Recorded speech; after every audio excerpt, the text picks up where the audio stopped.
It just seems like Joe Burrow is not worried about this Philadelphia Eagles defensive line, kind of reminiscing on the old days. We're going to be talking about Vic Fangio. We're going to be talking about the Eagles' injuries, the Bengals, where they rank, what the Eagles can do to win this game. A lot to go over here, so let's get straight into it. A killer buried, but not dead. Darren, we better turn around. Because I've seen enough horror movies to know any weirdo wearing a mask is never friendly. This video is sponsored by BetUS. It has been a rough road for the Philadelphia Eagles this season for all Eagle fans. Will the Eagles rise to the occasion or continue to play down to the competition? If I'm going all in, giving it my all for a Super Bowl, I'm going to bet $500 and get $7,000 back at the end of the year, and we still stay true to the team that we believe in. But will the problems continue? We will find out. Make sure to check out BetUS. Get a 150% deposit bonus on your first 3 deposits up to $2,000 with promotion code YouTube150. I want to thank BetUS for sponsoring this live stream or video, and let's get back to the content. Now, going to the Philadelphia Eagles injuries, I think there was one injury on their injury report from the New York Giants game that we were kind of like, man, I really hope this isn't going to linger, and it was Zach Bond because he did get hurt late in that game with a shoulder injury, but he didn't practice a couple days ago. He did practice the other day, so it seems like he is trending in the right direction, thank God. Like, the one player you don't want to lose is Zach Bond. He's your best linebacker that's out there, and we need him healthy every single game, so maybe the shoulder wasn't as bad. I heard it wasn't as serious, so really glad that he's going to be back. But on top of the other injuries for the Philadelphia Eagles, is Zach Bond seems to be back at a capacity pretty much. Dallas Goedert still out with the hamstring. He will not be playing, so more on Grant Calcaterra and I'm guessing Albert O or whoever's going to be behind him at that point. And obviously, guard Mekhi Becton is still out with a concussion. I feel like with these concussions, some of them, depending on the grade of the concussion, it's already a mandatory update that somebody, if you get a concussion in game, it's almost mandatory they're going to be out the next game most of the time. It just depends on the grade. I thought Tyler Steen played really well. In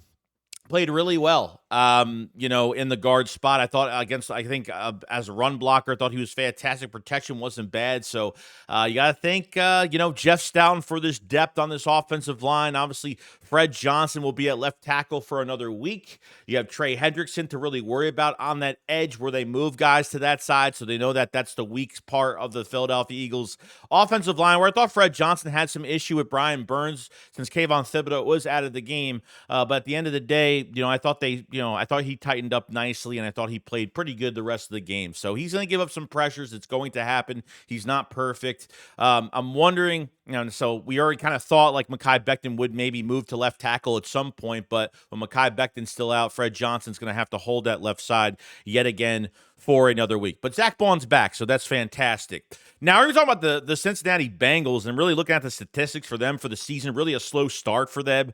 And that's what they usually do in some of these seasons. They have these slow starts, and they finally start to get some wins under their belt. But really, yards per game offensively, they're pretty much average. Rushing yards per game, they're 28th. I mean, they can't really run the ball at all. Passing yards per game, they're 8th. You have 2 really good weapons on that offense. Points per game, 10th, not bad. And defensively, not great. Yards in general. I mean, they're facing they're facing Devontae Smith, they're facing A.J. Brown. You don't have Dallas Goedert in the game, but this run game should be really good too. 21st against the run, 21st against the pass, and 20th in points per game defensively. So they've given up some points. It's a little bit below average, so they're not very good defensively. I think you could pass on this defense, run on this defense.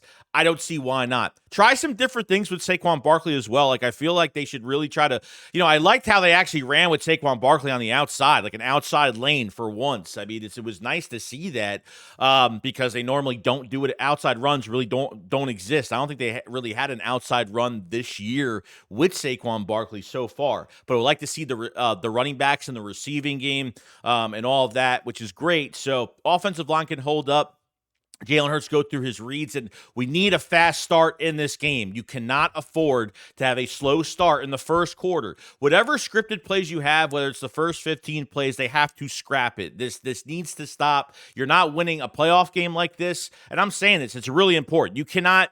The Eagles are ranked like top, I think they're ranked like second or third in the league after the first quarter, okay? Literally, I mean, just the yardage they're getting in general is fantastic. That first quarter, they're ranked almost dead last because they're the only team that hasn't scored in the first quarter yet. So it really does hurt, and hopefully that does change. So, like I said, I think there's a lot of success there, and this defense is going to have really a they're going to have this is another big test for the secondary this week with T. Higgins and Jamar Chase, and getting pressure with the defensive line is going to be a huge one. I would really like a turnover from this defense this week. The defensive line. A lot to talk about here because Joe Burrow just seemed to not care about talking about how good the Eagles are on this defensive line. And maybe he doesn't think they're anything special on tape or something like that. You know what I mean? So, he talked about, this was something that he talked about during his press conference and was like, talking about Fletcher Cox, and he's glad that he's retired. The last time the Eagles played Joe Burrow was 2020. He got sacked 8 times. And he says, I'm glad he's retired. I hope he's still sitting on this couch enjoying a nice steak dinner. Stay off the field. So it just seems like, and I know he's not saying it and probably doesn't mean to say it like that, but it just seems like a lot of this press conference with Joe Burrow, if you watch it, he really didn't talk about the team that they have now. He really talked about how they used to look and what he worried about before. But Jalen Carter, this better light a fire under him because he's going to know who Jalen Carter is after this damn game against the Bengals. He's going to know. It seems like he just doesn't care of what he's going to be facing on the defensive line this week. Has his defensive line been growing every single week? Have they been lackluster at times? Definitely, but they are growing. The Eagles are coming off of their best game defensively on that defensive line with 8 sacks against, compared to the Browns game, which was 5 sacks for the Browns. So I think they're just growing, and I think Fangio is starting to really know how to use his players on the defense and to their success. And I'm glad that, you took a lot of players out of positions. You got a new DC, a lot of young faces in this defense. I know the defense was going to go through their growing pains. It seems like Joe Burrow was like all smug about it at this press conference. Sorry to say, but it seemed like he was just like, Fletcher Cox is really my only worry all these years, and that's really it. So I guess there's really nothing else to worry about with this Eagles defensive line. I hope they slam him to the ground, man. I really, really do. Make that offense one-dimensional since that run game is really not a factor, okay? Make them one-dimensional, make Joe Burrow pass, and get fucking pressure on him and just take him down. I swear I hope they do it. This should really light a fire under Jalen Carter, no doubt. The rest of that defensive line, no doubt. So, we'll see what happens. Joe Burrow doesn't seem too worried about the defensive line. Now, Vic Fangio, this is a shout out to Anthony DeBona, comes out with fantastic news. I'll credit him and put his link for his Twitter account, his X account in the description below this video because he comes out with really good statistics and, things that are really hard to, at least try to search up. The last time Fangio coached against Joe Burrow one time, 2021, Burrow and the Bengals defeated Fangio and the Broncos 15-10. Burrow was 15 for 22 for 157 yards, one touchdown, was sacked 3 times. Jamar Chase and T. Higgins had 3 receptions for 26 yards combined.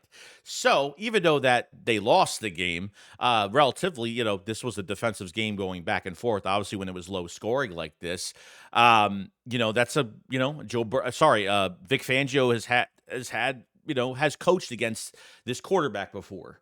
Okay. So I think that's really important going forward and against the same weapons that they've had there, which is good. I know the team has changed dramatically over some years, but they still have their 3 top, which is Joe Burrow, Jamar Chase, and obviously T. Higgins that are there right now. So he knows how to defend against this offense, and hopefully it will look better with a pass rush on top of it. Hopefully we can get more than 3 sacks in this game. So it's like that Vic Fangio knows the opposition a little bit more and has coached against the opposition a little bit more. So that's pretty good. So I feel very good about this game. I think this is the best quarterback that you are facing so far this season. It really just depends on this defense and if this offense can get a fast start in the first quarter of this game. You know what I mean? The secondary with Slay, with Quinyon Mitchell, DeJean, I think a lot of guys are getting more comfortable. DeJean is starting to get more comfortable being in this defense. What an upgrade to your nickel spot and, to your special teams as well. So I think that's been going really well. You got a few more weeks until you get some reinforcements back. Jordan Mulatto will be back at left tackle. Bradbury's going to come back in a couple weeks, whatever they do with him. Sidney Brown potentially could be facing his twin brother. His twin brother plays for the Bengals offense. And could potentially be tackling his twin brother this week, which is, I think, pretty amazing. But I think it's a very beatable team. Okay, we talked about the Giants. We talked about the Browns, beatable teams. We talked about this team being very beatable, but I think this will be a nice step up from the two teams that you did face because you have a quarterback that can throw the football. Okay, you have two really good receivers this week, two very good receivers this week. Okay, and the corners, it really just depends on this pass rush. They can get pressure. If they don't get pressure, it's going to be a long day. But I feel really good about it. Just remember, guys, this game was flexed from a 4:05 game to a 1 o'clock game. Okay, a couple games from the Eagles have already been flexed already. But let me know what you guys think about the Cincinnati Bengals in general. What is it going to take to stop their offense? What is it going to take? Do you think the Eagles are good against their defense? I think so. I think they'll score. I think they can score a lot of points on that defense, run on that defense. From what it's shown for this season so far, statistically, you could throw on them, you could run on them, and defensively, they're going to get,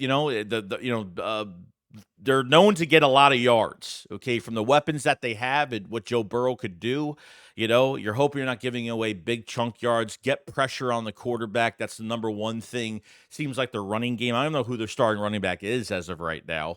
So we'll see how that goes. But it seems like I said, very beatable. Fangio has done his homework on Joe Burrow in the past, and things could have changed a little bit for Joe Burrow in that offense. A few years later, but at least Fangio has done it before, which is a good thing. And Zach Bond is back. Can't complain about that at all either. So other than that, guys, that's pretty much it. Let me know what you guys think about the Cincinnati Bengals. What do you think the score is going to be? What do you think it's going to take to beat the Cincinnati Bengals? Are you on board with the Eagles if they get this win? Doesn't matter how they win. Are you on board? Do you still feel uncomfortable with this team going into this game? You guys let me know. Make sure to check out BetUS as well and start betting. 150% deposit bonus on your first 3 deposits up to $2,000. Bet, win some money, do your thing. And I will see you guys on the next one. Shakes, what up, follow slide. Peace out, guys. Peace.